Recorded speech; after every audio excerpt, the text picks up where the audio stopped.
Hello guys, and welcome to another episode of our Civil Litigation mock trial course by the DECO Daniel School of Law. On today's episode, we will be discussing the draft for substituted service. Draft for substituted service. In our class, which was the entirety of Module 11, we discussed service of court processes.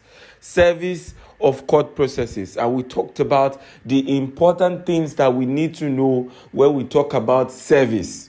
We underscored the importance of service, saying that if there is no proper service of court process done, especially the originating process, it is going to invalidate the entirety of a trial. And when the defendant realizes that a trial has been conducted, a case has been concluded without him being served with the originating process or any other process in that regard, the defendant can bring an application to set aside whatever judgment was gotten in that case. Right? So you can see that service is as important as any other thing regarding the case. Without service of the process, what do we mean when we say service? By giving the processes being the document.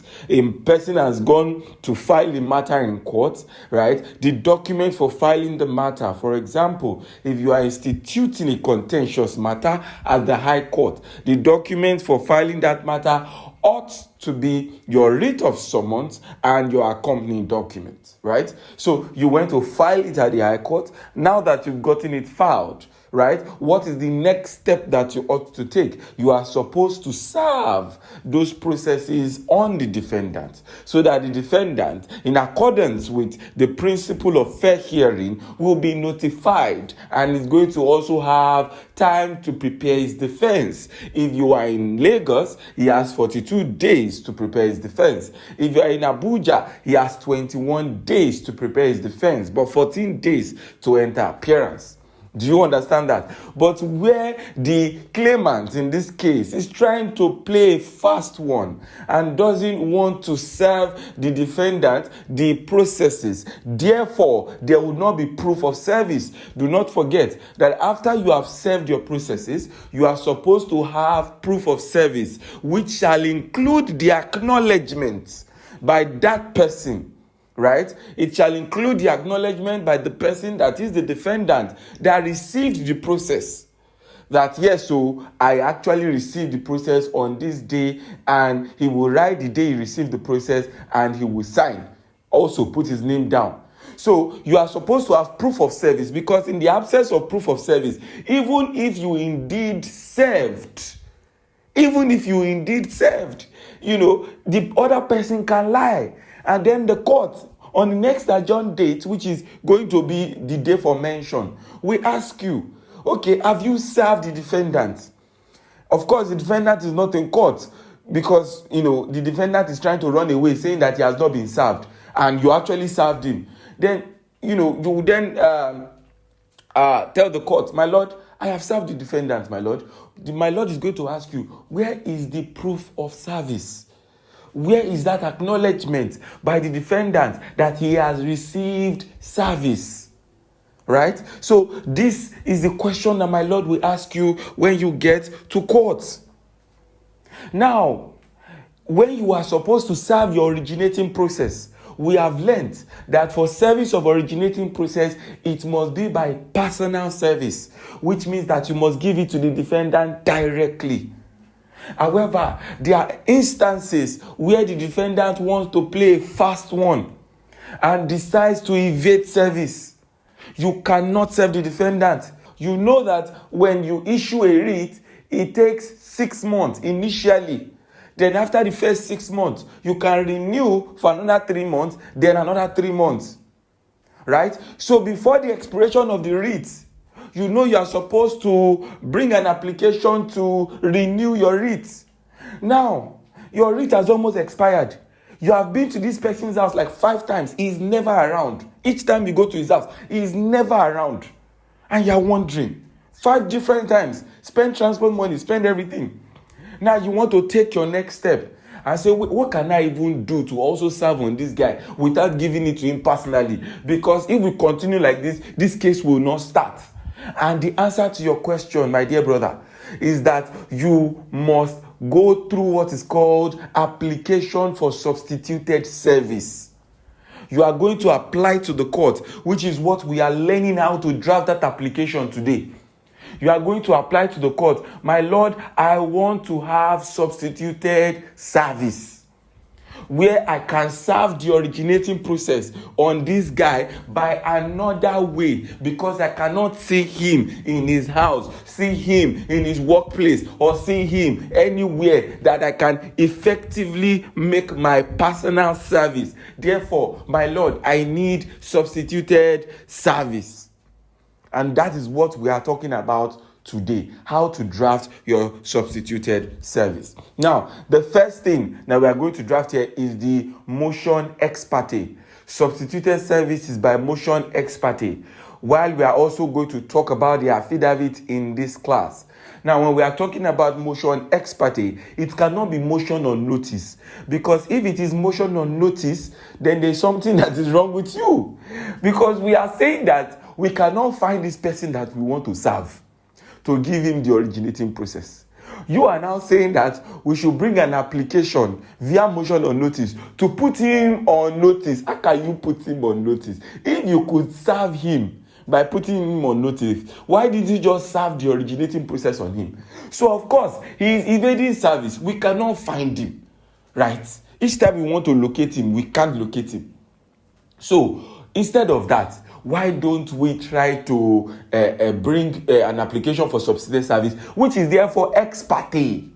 It is ex parte. It cannot be on notice. So please, I'm teaching you this for the sake of exam. Ex parte. Now, you already at this point know how a motion is. So I'm not going to go through the rigors of having to teach you over again how a motion is. So I have taught it in several draft classes already.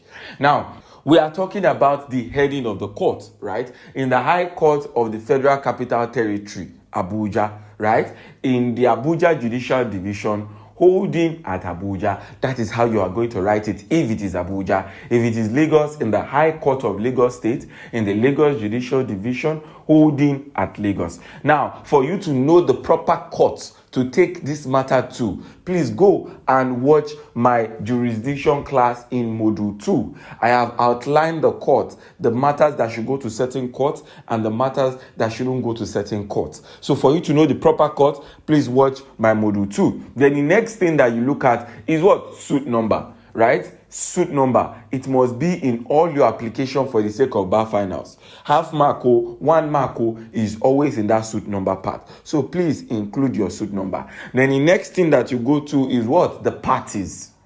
The parties come next, right? For you to know the proper description of parties, the capacity for parties, and every other thing that you need to learn for that your party section, go and watch my Module 3, where I taught everything you need to know about parties to an action, parties to a civil suit. I've taught it already. Do not forget that when you are bringing an application, one person is always the applicant, the other person is always the respondent. So you must write claimant/applicant, depending on the person that is bringing the application.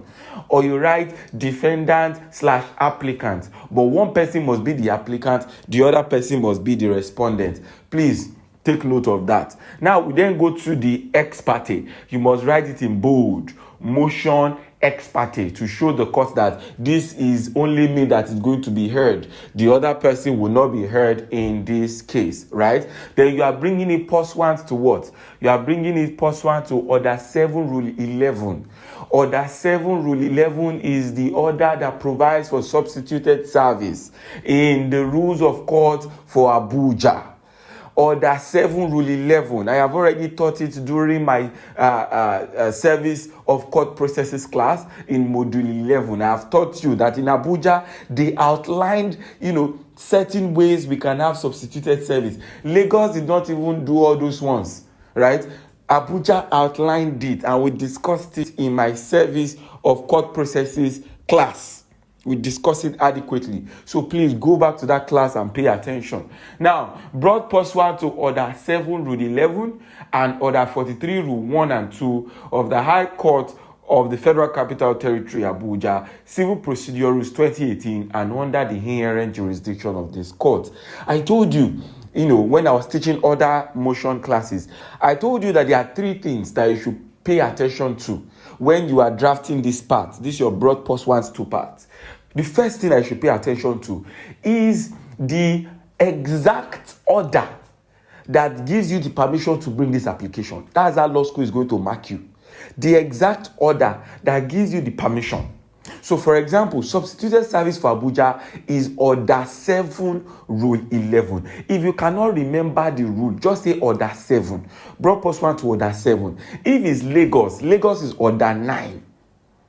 Do you understand that? So, Order 7, Rule 11, Lagos Order 9, Rule what? If you cannot remember it, Order 9. That's the first thing. The second thing you go to is the general order for all applications. When they say an application is to be made, Order 43 says the application should be made through either a motion or notice or a motion ex parte. So we have the general order. I have taught this in my interlocutory applications class, which is our module 8. I have taught this already in the interlocutory applications class, that when you are told to bring an application, you should always make sure that Order 43 is there, because Order 43 is what says that application shall be brought by either motion or notice or motion ex parte. I have taught this adequately already. Do you understand that? Now, we take it a step further, and then we ask, what is the third thing that we're supposed to look at under the inherent jurisdiction of this court? Bring it under those 3 things. Number 1, the order, the specific order that gave you that permission to bring it, this particular class of application, right, which is substituted service. The second one is the general order, Order 43. In all your applications, it should be there. And the third one, under the inherent jurisdiction of this court. Please don't forget that. Then we take it a step further. Now we know the general thing we have for every motion. Take notice that this honorable court will be moved on the dash day of dash 20 dash, right, at the hour of 9 o'clock in the forenoon or so soon thereafter, as counsel may be heard on behalf of the claimant applicant, praying the court for the following reliefs. Please, at this point, you should have learnt this statement. I have taught it over and over and over again in my class. Please, by this time, you should have crammed it already. It should be part and parcel of your head.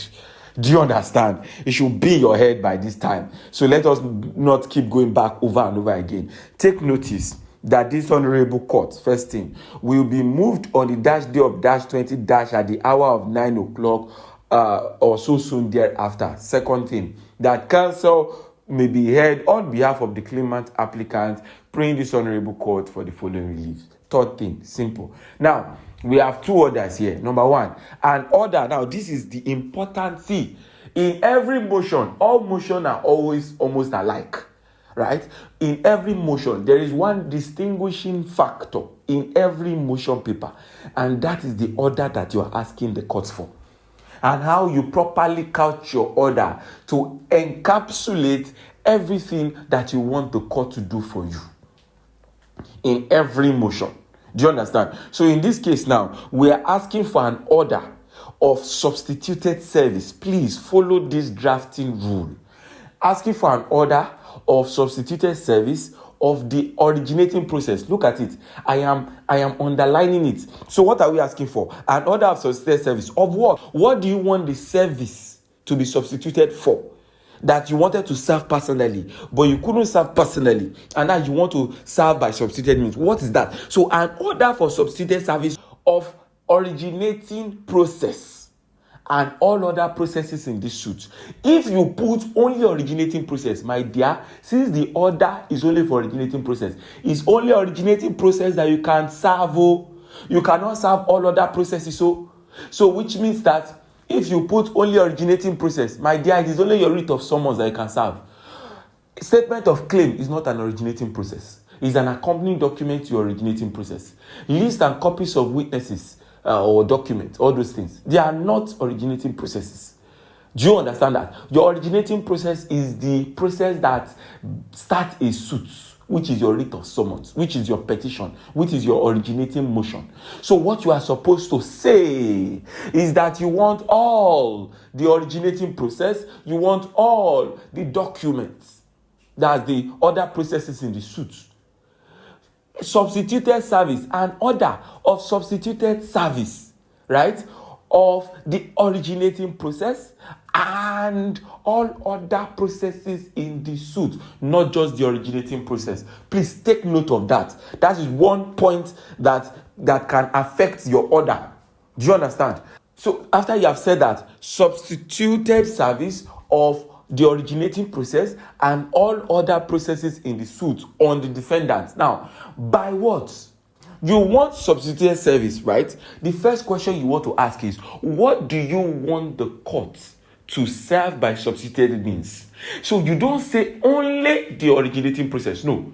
You don't say to serve the originating process on the defendant. My dear, you have a comma there. You will have a comma there. So what you are supposed to say is to serve substituted service of the originating process and all other processes in this suit.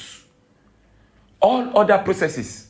The order that all other processes can be served by substituted means. All other processes in this suit should be served, right, on the defendant. The next thing is for you to tell the court, how do you want the court to, grant this order for substituted service? What are those ways of substituted service that you would like this court to order? What are those ways?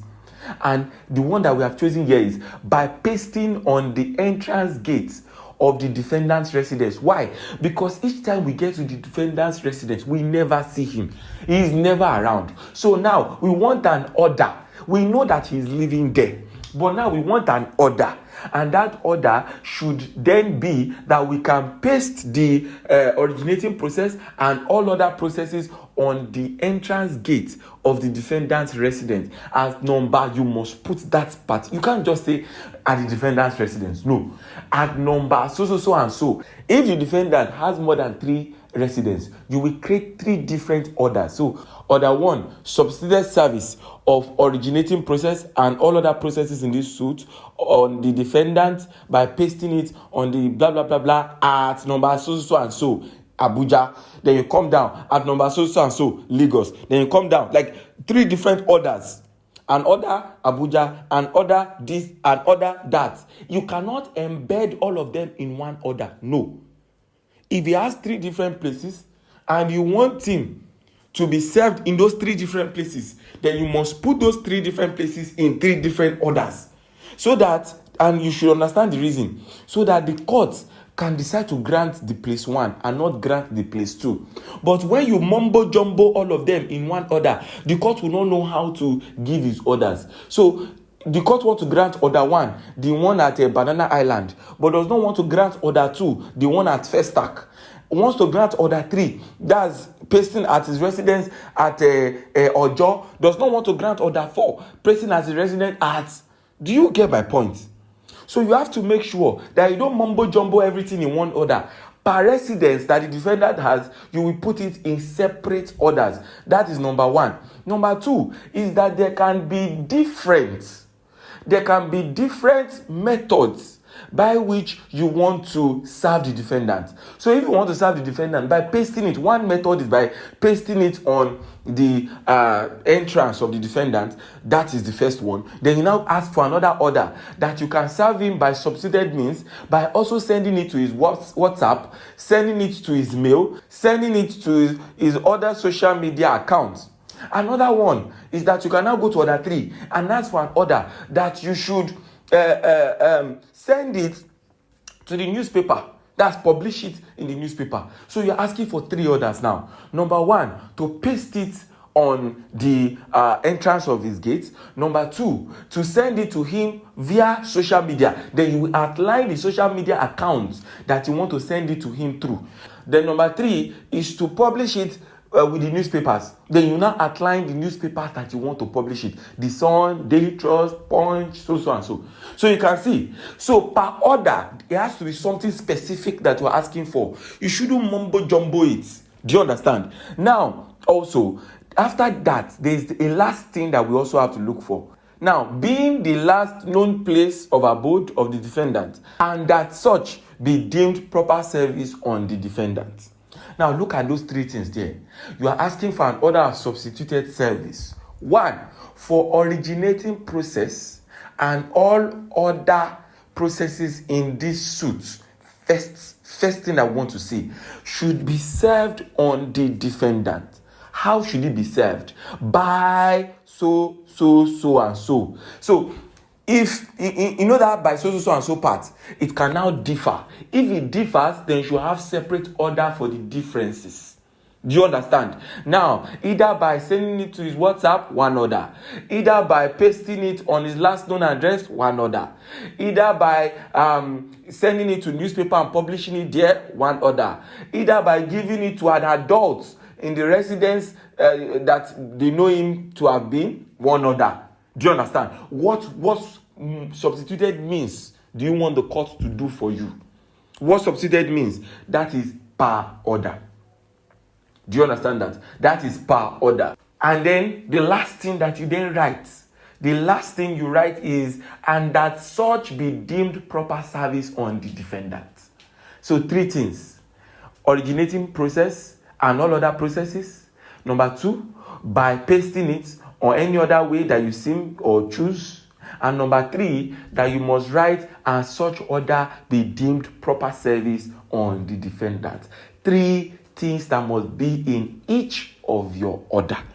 Please pay attention to this. 3 things that must be in each of your order. Then we then go to the omnibus order, which is for such further order or orders as the court may deem fit to make in the circumstance. I have taught you the effect of this omnibus order in my interlocutory application class. Now we take it a step further. Dated this dash day. If you don't have dates, you have failed again. And then also, I've told you that you must sign. You sign in the name of the counsel, right? Then you write, Dear Court Daniels and Partners. So immediately after you've signed your name, then you write your law firm, then you write who you are representing, claimant, applicant, then you write your address and your mail and your number. It must follow this sequence: your name, your chamber, who you represent, your address, your email, and your number. Do you understand that?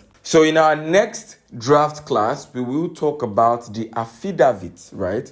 We'll talk about the affidavit for substituted service. In today's class, we talked about the motion paper, how the motion paper should be properly drafted. In our next class, we'll talk about the affidavit. It should be a brief class. We'll talk about the affidavit, and then we'll move on to the next module in this lecture. I will see you in our next class. Please have a very wonderful day.